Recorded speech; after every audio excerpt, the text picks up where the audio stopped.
I've got an idea. The YouTube channel is inching that much closer to 500 subscribers, so I'm going to add an incentive. Every Showa-era Kamen Rider series, reviewed in 30 seconds or less, in one glorious special episode. Let's make this happen, computer boys and girls. Okay, that'll probably take a couple of months. Wait, what the fuck?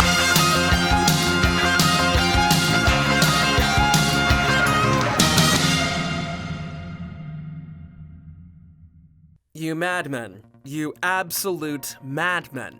This was originally going to come out as a 500 subscriber special. It is now close to an 800 subscriber special.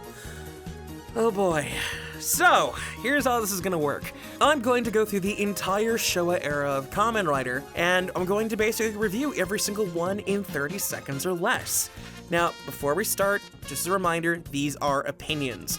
Please do not flame me in the comments. This is all thanks to you guys. Thank you so much for being amazing supporters of this project, and I can't wait to show you what I've got in the pipeline next.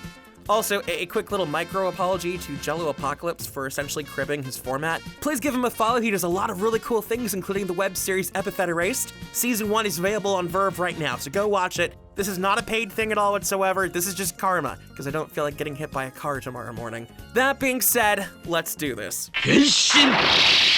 What is there to say about Kamen Rider that hasn't already been said? Well, the first core or series of episodes is visually rich and amazing. Kamen Rider really hits its stride when it stops taking itself seriously and just starts having fun with its premise, which is something I point to anytime someone tries to insist that Kamen Rider has always been grimdark and quote-unquote not for kids. Though I do recommend doing some episode curation beforehand instead of straight binging, as a repetitive 98 episode formula may burn you out. Everything that worked about Kamen Rider at a fraction of the length. Hiroshi Miyauchi spearheads a show that simultaneously rivals its predecessor's popularity and adds on to what made it so great in the first place. V3 truly shines, however, during the home stretch with Riderman's story arc, with great storytelling and performances all around. Its only real downside is that after the 16-episode reign of Death Strong Commander Dr. G, no villain manages to come close to his charisma until Martial Armor. Doesn't stop V3 from being a fun time, but you've been warned. Ever want to see a TV show struggle to figure itself out in real time?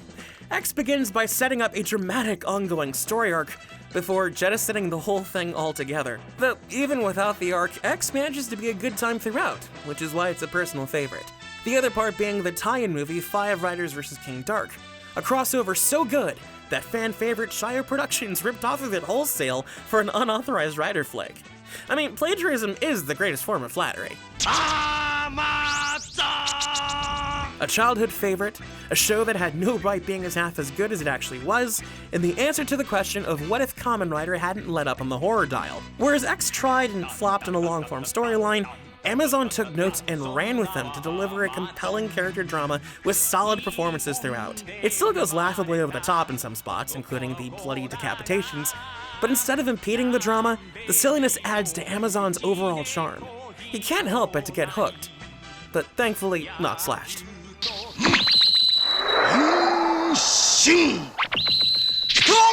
The personification of all things 1970s, Stronger is a blowout from start to finish.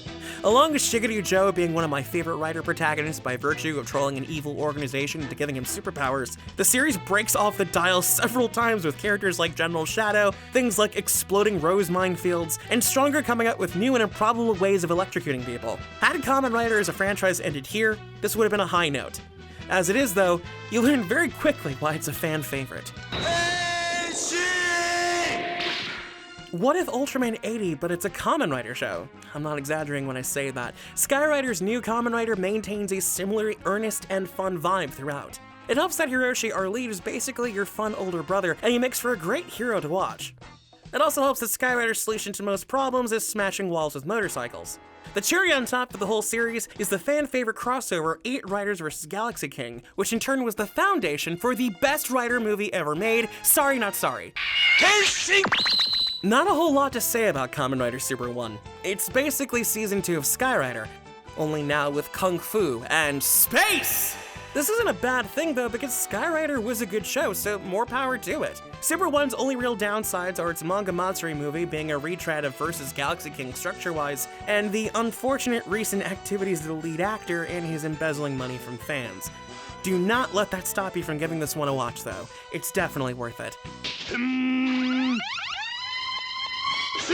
Gundam F91, the Kamen Rider version. For those playing at home, F91 was a madcap compilation of a scrap TV series. Birth of the 10th is basically that, but with half the runtime. The first few minutes alone barely give you a chance to breathe in the exposition before hurtling you into the first big action scene. Though it's within those action scenes where the special shines its brightest, basically being a celebration of the best parts of the show era. Overall, Birth of the 10th is a fun last hurrah for an era of Kamen Rider, and one hell of a party. The gold standard of the Showa era that is remembered for being far more darker than it actually is. While Black has one of the most well-done dramatic storylines for the era and has a lot going for it, people tend to forget about the silly episodes, like Mama is a Mutant Nanny, or The Day the Tuna Disappeared. It's still a great watch, just don't go into this expecting more than fun angst-ridden action. Now the Kamen Rider Black manga, on the other hand, that way true darkness lies. On one hand, Black RX has stellar character and mechanical designs, the most dynamic villain ensemble, and an amazing Eiji Kawamura soundtrack. On the other, it takes 14-ish episodes for the show to course-correct its tonal whiplash going from Black's finale, yet it still ends up with a frustrating supporting cast and an endgame so messy it was allegedly the catalyst for the current producer of Kamen Rider joining Toei. I mean, ultimately, I do love everything about Black RX, just not the actual show. Okay, there, I did it. Now I can go back to... Wait, what do you mean I'm not done? What, them? But they aren't even Showa. They came out in the 90s. What do you mean Toei classifies them as... Fine. What was more than likely a great idea on paper turns into standard 1990s direct-to-video fare with middling action and pacing. And while it does have some great practical effects, the movie tries so hard to be mature while stumbling through a nonsensical storyline. I have to wonder if we'd have gotten something like Amazon's if Prologue had tried to be daring in a different direction. Either way, Shin really deserved a better outing. The perfect gateway drug for an entire generation of fans. Everything about ZO just works. The action is fantastic. The story hits all the right notes. The score is just both haunting and thrilling. The visual effects are top-notch. The production design is just gorgeous. If there was one Rider movie I would kill to get released stateside, this would be it. Ironic how the movie that cribbed the final track of Blade Runner shares a similar recommendation. Watch for the visuals, not the story. Whereas ZO is tight in both plot and action, Jace suffers from leaning way too hard on the spectacle and having a wafer-thin storyline tethering together the set pieces. As much as I love the ensemble cast, they're all barely memorable, save for Kana's actress, whose constant screaming is an endurance trial unto itself. Either way, your reward for making it through the rough patches are a killer climax and a bop of an ending theme. Not the worst Rider movie ever, but definitely in my bottom 5. Okay, that's it. The entire Showa era of Kamen Rider reviewed.